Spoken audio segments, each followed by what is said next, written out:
కుసుమహార కుసుమహార. ఇప్పుడు నా యొక్క 27వ టాపిక్లో భక్తి ఎలా ప్రాప్తిస్తుంది అది చర్చ. అంటే భగవద్గుణ శ్రవణాదుల వలన భక్తి ఏర్పడడం. ఇది హరనాథ్ ప్రభు కూడా PH1 లెటర్ 7లో కూడా చెప్పాడు. దానికి తర్వాత వెళ్తాను. ముందర ఏంటంటే ఐహిక విషయాల్లో వ్యక్తుల యందు ఆసక్తి లేకపోతే భక్తి కలుగుద్ది అంటాడు. అది సత్యమే. కానీ మనసులో అంతటి విరాగం కలగలేదు కదా. భగవంతుని సదా స్మరించున్నంతటి ప్రీతియూ లేదు మనకు. లౌకిక వ్యవహారంలో నిమగ్నమై ఉండి కూడా భగవద్భక్తిని ఏ విధంగా చేయాలో దానికి కావాల్సిన ఉపాయాలను కూడా మనం తెలుసుకోవాలి. ఇప్పుడు అది విషయం. అయితే నన్ను గురించినటువంటి సల్లాపములతో రోజు గడుపువారు గృహమందు ఉండినను బద్ధులు కారు అంటాడు. ఇది నా ఉద్దేశం అంటాడు. అంటే సంసారానికి కట్టుబడిన వారు, అంటే సంసారిలో ఉన్న వారు సంసారం ఉండదని. అంటే మచ్చిత్త మద్గత ప్రాణ, ఎప్పుడు ఆ ముచ్చట్లే ఆ లీలలతో మనం మత్తులం కావాలి. కనీసం అవి అప్పచెప్పట ప్రయత్నం చేయాలి. కాబట్టి ఇక్కడ ఇంకా ఏం చెప్తున్నాడంటే చూడండి, జాగ్రత్త వినండి. సంసార విషయంలో మనం ఏ విధంగా ఉండాలి అన్నట్లు సగుణ సాకార బ్రహ్మకైనా ఇవన్నీ తెలుస్తున్నాయా లేదా, నేను అతని నామం చేస్తున్నాను, అతను వింటున్నాడా లేదా, ఒక సందేహం వస్తుంది. అతని గుణములు వింటే మన నేత్రములు అశ్రుపూరితములు అవుతాయి. అప్పుడప్పుడు శరీరం పులకాంకితం అవుతుంది. ఆ సమయంలో అతను మనల్ని చూస్తున్నట్లే లెక్క. అతని గురించిన చర్చ ఉండడానికి అతను ఎంతో ఉత్సుకత చూపిస్తాడు. ఎందుకంటే ఆ క్షణంలో మన మనసు భగవంతు స్వామిపలు ఉన్నట్లు లెక్క, సందేహం లేదు. దాన్ని ప్రూవ్ చేయడానికి ఏం చేస్తున్నారంటే శ్రీకృష్ణ కర్ణామతంలో చెప్తున్నాడు. ఏం చెప్తున్నాడంటే చూడండి, యశోదమ్మ అంట కన్నయ్యకు పాలు త్రాగించి ఉయ్యాల్లో పడుకోబెట్టిందట. గొల్ల కన్నెలు వచ్చి అక్కడే కూర్చున్నారట. ఈ గోపికలు ఏం మాట్లాడుకుంటున్నారు విందామని శ్రీకృష్ణుడు అనుకున్నాడట. పీతాంబర నిండా ముసుగు పెట్టుకుని కళ్ళు మూసుకుని నిద్ర నటించాడు ఉయ్యాల్లోనే పడుకుంటూ. గోపికలకు శ్రీకృష్ణుని గురించి తప్ప మరే విషయం లేదు, తెలియదు కూడా. చర్చించడానికి కన్నయ్య నిద్రిస్తున్నాడు అనుకొని అతని గురించి మాట్లాడుకోవటం మొదలుపెట్టారట. ఆహా, ఎంతటి భువనమోహన స్వరూపం, ఆ అందం చూడు, ఎంత చక్కగా నవ్వుతున్నాడు, ఎంత చక్కగా చూస్తున్నాడో కదా అని అనుకుంటున్నారట. తన గురించే వారంతా ప్రేమగా మాట్లాడుకోవడం విన్న శ్రీకృష్ణునికి శరీరం పులకించిందట, రోమాంచమైందట. కాబట్టి కొంచెం కొంచెం కళ్ళు తెరిచి చూశారు. నేత్రములే గోపికలను చూడాలనుకుంటున్నాయి కృష్ణ నేత్రాలు. బలవంతంగా కళ్ళు మూసుకున్నాడు. చిరునవ్వంతా మొహంతా నిండిందట. తనను వర్ణిస్తుంటే వినడానికి కుతూహలుడయ్యాడు. అలాగే జీవునికి భగవంతుని గుణకీర్తన విన్నప్పుడు పరమాత్మ స్వయంగా అతని హృదయంలో ప్రవేశిస్తాడు. ఇది భక్తి ఎలా పుడుతుంది. అందుకని కృష్ణజలం కావాలని ప్రభు చెప్పేది. అందుకే శ్రవణం చేత ప్రత్యక్షం చేసుకోలేం, కర్మ చేత పరమాత్మని పట్టుకోలేం. కానీ పరమాత్ముడు దయాస్వరూపుడు, కరుణామూర్తి కనుక తన భక్తుడు తన కొరకే అపరిమితముగా వ్యాకులత చెందుతున్నాడు, తనను ప్రార్థిస్తున్నాడు అని అనుకుంటాడట. ఇక్కడ ప్రభు చెప్పండి, PH1 లెటర్ 7 అంటున్నాడు, నృసింహభావకు రాస్తూ, ఆయన నామస్మరణము గణకీర్తనం తప్ప మరి ఇంకేమున్నదయ్యా మనకి, ఇవే సర్వమనముకు మూలం. ఎప్పుడో చెప్పాడు హరనాథ్. ఇవి వింటే అన్నీ ఉంటాయి. ఏమంటే ఆయన నామస్మరణము గుణకీర్తనం తప్ప ఇంకేముంది అంటున్నాడు ఈ ప్రపంచంలో. ఇవే సర్వమునకు మూలం, అన్నీ దాని నుంచే పుట్టుకొస్తాయి. ఇవి ఉంటే అన్నీ ఉంటాయి. దీని నుండే శివుడు ఉన్మత్తమైనాడు, దీని ద్వారా నాథుడు ముక్తిని పొందాడు, దీని ప్రభావం వల్ల సుఖదేవుడు సర్వశ్రేష్ఠుడైనాడు. చూడండి ఎంత బాగా చెప్తున్నాడు. అయితే ఇక్కడ ఏంటి, మనకు సంసారాసక్తి అండి. ఒక్కొక్కడు ఉంటాడు, వాళ్ళ బిడ్డ గురించి ఏం చెప్తాడో, ర్యాంక్ వచ్చిందంటే ఎలా చదివాడు మొత్తం చెప్తాడు. తన బిల్డింగ్లో ఎంత అందం కట్టింది, ఎంతంత ఆస్తుంది వివరిస్తూ ఆనందపడిపోతుంటాడు. ఇంతకన్నా ఏం కావాలంటాడు. అలాగే భార్య గురించి చెప్తాడు, నా భార్య ఎంత సేవ చేస్తుందండి అని చెప్పవచ్చు. కానీ దాని లీనవైపు అలా ఏమవుతాయి ఎట్లాగండి. కాబట్టి అలాగే తన ఆస్తి వివరాలు చెప్తుంటాడు, తన బంధువుల గురించి చెప్తుంటాడు, తన బంధువులకు ఏం చేసింది చెప్తుంటాడు. మీరు సంసారం ఇంత ఆసక్తి ఉంటే ఎట్లా. కాబట్టి ఆసక్తి ఎలా ఉండాలనేది కూడా క్లియర్గా చెప్తున్నాడు. అనేక విషయములందు లేదా వ్యక్తులందు ఏదైతే ఆసక్తి కలదో ఆ ఆసక్తి భగవద్భక్తికి పెద్ద అడ్డంకు. ఆసక్తి ఒకే స్థానం ముందు ఉండాలి. అనేక స్థానములు అది విభజించబడినప్పుడు దేనికి చెందదు. దీనికి దేని మీద భక్తి చెప్పండి. కాబట్టి దానికి ఎగ్జాంపుల్కి ఏం చెప్తున్నారంటే, ఆయన చిన్నతనంలోట అంటే ఈ యొక్క మహారాజు గారు చెప్తున్నారు, నా చిన్నతనంలో మా కుటుంబంలోని ఒక సజ్జనుడు జగన్నాథ యాత్రకు వెళ్ళారట. అక్కడ పండ అంటే ఉండేటువంటి పూజారులు ఏం చెప్పాడంటే, యాత్రికులు ఇక్కడికి వచ్చి ఏదైనా వదలడానికి సంకల్పిస్తారయ్యా, నీవు కూడా ఏదైనా వదిలే అని చెప్పాడట. అసత్యము, కటు సంభాషణ మొదలైన దుర్గుణములను వదిలివేయాలనే విషయం, అది అసలు వదలాల్సింది. అలాగే ఇప్పుడు నీ బిడ్డ అనేక దుర్గుణాలతో ఉన్నాడు, తాగడం, తినడం, ఏదో కొట్టడం, దాంట్లో ఒకటి వదిలేసి ఎంత ఆనందపడతావయ్యా? ఆయనకు కావాల్సింది అది.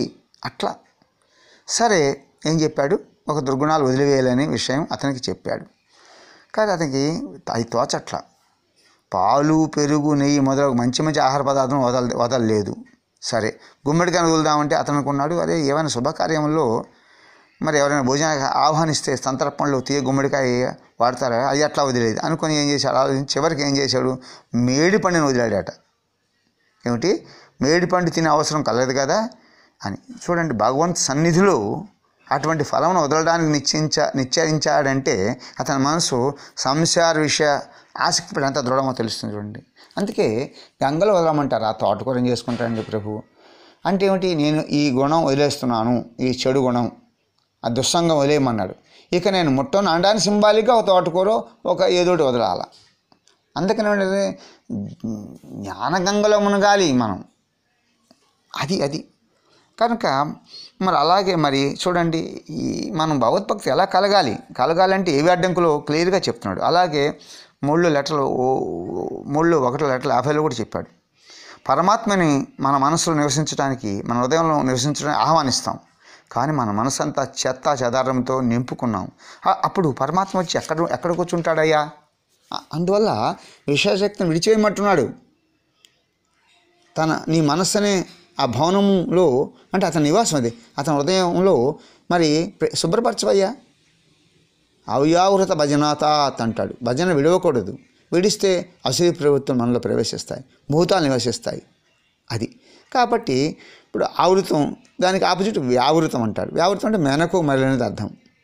అంటే ఎలా చేసింది, నీ మత్తుకు తీసుకుపోతూ ఉంది, సంసార మత్తుకు, జాగ్రత్త అవస్థ, స్వప్నావస్థ, అలా వెనక్కి లాక్కుపోతూ ఉంటుంది అంతే. ఆ విధంగా మరి మనం భక్తి ఎప్పుడు వెళ్ళిపోకూడదు. ఎల్లప్పుడూ మన చిత్తం పరమాత్మతో ఐక్యమై ఉండాలి.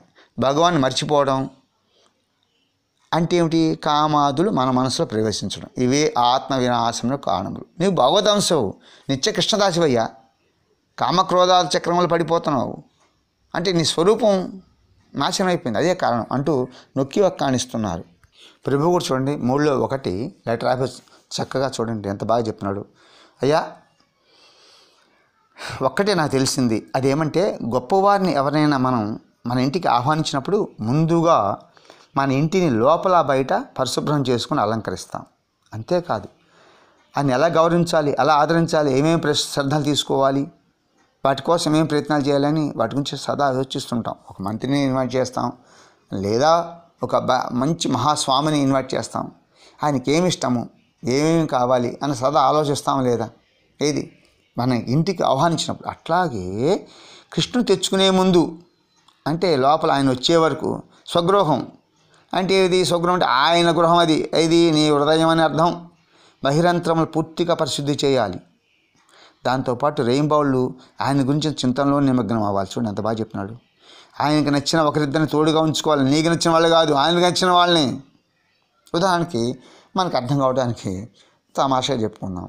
నీవు తెలుగుదేశం పార్టీని ఆహ్వానిస్తే వాళ్ళని ఉంచాలి, కానీ కాంగ్రెస్ వాళ్ళని పక్కన పెట్టుకుంటే ఆయనకు నచ్చుదా? ఉదాహరణకు నవ్వుతూ. కాబట్టి ఆయనకి ఇష్టం లేని వారందరినీ దూరంగా పెట్టేయాలి. ఎంత బాగా చెప్తున్నాడు చూడండి. కనుక ఒక మనిషిని మనం పిలిస్తే ఎంత ఆదరిస్తాం అంటే ఏమిటి, బయట తోరణాలు కడతాం, పెళ్ళికి చూడండి 1 కిలోమీటర్ వేస్తాడు లైటింగ్. కాబట్టి మరి బహిరంత్రములు శుద్ధి చేయాలి. బహిరంత్రములు ఏమిటి, బహిరంగంలో పుండరీకములు పెట్టుకోవాలి అంటే ఆ నామాలు పెట్టుకోవాలి మొహం మీద. జపతపాలు చేసేవాళ్ళు ఆ మాలలు ధరించాలా. మరి మాలలు ధరించాలంటే సిగ్గుపడతాం, కానీ నగలు ధరించాలంటే సిగ్గుపడడం. అదేంటండి చూడండి, బృందావనంలో ఎంత చక్కగా మనం కృష్ణుడు కావాలి, మరి అవన్నీ చెయ్యం. జపమాల మెళ్ళలో ఉండి తీరాల్సిందే, తావడం వదలొద్దని చెప్తాడు హనుమాత్. అలాగే మరి ఆ పుండరీకాలు పెట్టుకోరు, సిగ్గుపడతాం.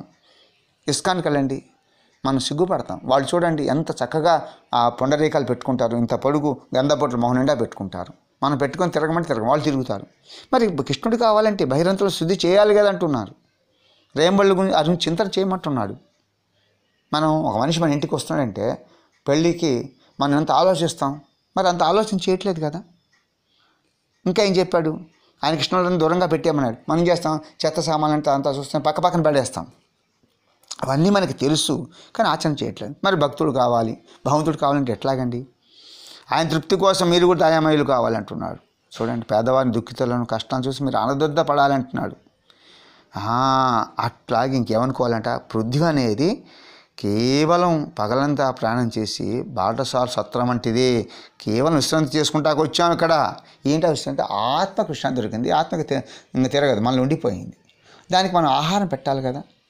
కాబట్టి అట్లా గ్రహించిన వాళ్ళు మాత్రమే భక్తి ప్రాప్తిస్తుంది, భావనామం చేయగలుగుతారు. ప్రభు ఎంత చక్కగా చెప్పండి. మనం ఇవన్నీ చదవక్కలు చూడండి ఎంత బాగా ఉందో. కాబట్టి చూడండి, కాబట్టి ఆ విధంగా శక్తి పుంజుకోవాలి ఆత్మ.